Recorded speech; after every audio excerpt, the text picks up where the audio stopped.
ओम नमो नारायणाय. आपण ऐकत आहोत श्री साईबाबांच्या कथा.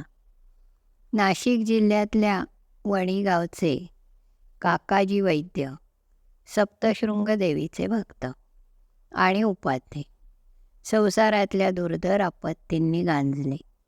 मनाला शांती नाही. एक दिवस देवीचा दृष्टांत झाला, बाबांपाशी जा. पण कोण बाबा हे सांगितलं नाही. म्हणून त्र्यंबकेश्वरला गेले. 10 दिवस राहिले. अनेक महात्म्यांची दर्शने घेतली, पण शांती मिळाली नाही. मग पुन्हा वणीला गेले. देवीला शरण गेले तर शिर्डीचे साईबाबा स्वप्नात आले. आता शिर्डीला जायचे कसे? तर अचानक त्यांच्या घरी माधवराव पाहुणा म्हणून आले. माधवराव लहान असताना आजारी पडले होते, म्हणून त्यांच्या आईने बाळाला देवीच्या चरणांवर घालण्याचा नवस केला होता. नंतर त्यांच्या आईच्या स्तनाला खाणके झाले, म्हणून देवीला चांदीचे स्तन वाहण्याचा नवस केला. बाळ आणि स्तन बरे झाले, पण दोन्ही नवस आईने फेडले नाहीत. ते ती विसरून गेले. शिर्डीत एक ज्योतिषी आला होता. त्याने अनेकांची भविष्य सांगितले. माधवरावांच्या लहान भावाने भविष्य विचारले, तर त्याने सांगितले देवीचा नवस फेडला नाही. तो मोठ्या भावाला फेडायला सांग. त्यांनी माधवरावांना सांगितले.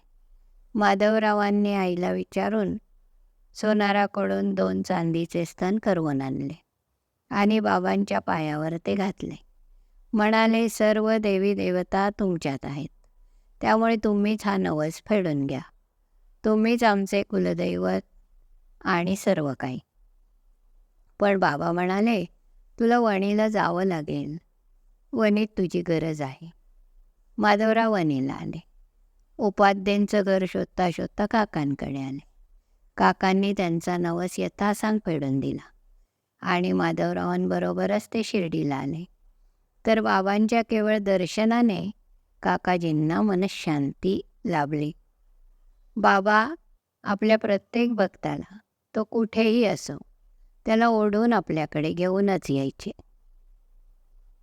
मद्रासचा एक संन्यासी विजयानंद नावाचा मानस सरोवराला जाताना शिर्डीला आला. तिथे हरिद्वारचे सोमदेवजी स्वामी आले होते. त्यांच्याकडे चौकशी केली. गंगोत्रीपासून 500 मैलावर मानस सरोवर आहे, पण दर 50 कोसाला भाषा बदलते. भूतानी लोक त्रास देतात. साई म्हणाले, हाकलून द्या त्या संन्याशाला. पण तो तिथेच शिर्डीतच राहिला. आई आजारी पडली असे पत्र आले. बाबा म्हणाले, जर आईची एवढी काळजी होती तर संन्यासी का झालास? नंतर बाबा म्हणाले, पूर्व पुण्याईने इथे आला आहेस. बाबांनी त्याला भागवताची पोथी देऊन म्हटले, 3 पारायणं कर. लेंडीस्थानी तो पारायणाला बसला. 2 पारायणे पूर्ण झाली. 3ऱ्या पारायणाला अस्वस्थ झाला. 3ऱ्या दिवशी बाबांच्या मांडीवर देह ठेवला आणि मुक्त झाला. एक बाळाराम मानकर नावाचे संन्यासी. त्यांचे मन चंचल होते. ते शांत होत नव्हते. बाबांना अनन्य शरण गेले. त्यांना मच्छिंद्रगडी जाऊन राहायला सांगितले. तिथे जाऊन तप कर म्हणाले. काही काळ गेल्यावर स्वानंद निर्भर होशील असा आशीर्वादही दिला. पुढे त्याला मच्छिंद्रगडावर प्रत्यक्ष दर्शन दिले. पुढे हे संन्यासी बांद्र्याला वस्तीस्थानी जायला निघाले तर तिकीट खिडकीवर एका कोणबाच्या वेशात बाबांनी त्यांना दर्शन दिले. कटीला लंगोटी, अंगावर कांबळी. म्हणाले, माझ्याकडे दादरचे तिकीट आहे. माझं जाणं रद्द झालं, ते तिकीट तुम्हाला घ्या. तिकीट दिले, पण पैसे नाही घेतले. कुठे गेला शोधले तर गर्दीत दिसेनास म्हणाला. हे बाळाराम नेहमी शिर्डीला येत. त्यांनी शिर्डीतच देह ठेवला. बाबांच्या पायी देह ठेवणारात तात्यासाहेब नवलकर, मेघा हेही होते. एकदा एक दरवेशी वाघाला घेऊन आला. वाघाला साखळदंडांनी बांधले होते. वाघ रोगी झाला होता.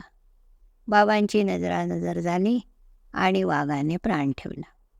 एखाद्या विद्याभिमानी ब्राह्मणाने हरिभक्ताचा अपमान केला तर त्याला वाघाच्या योनीत जन्म घ्यावा लागतो, असे बाबा म्हणाले.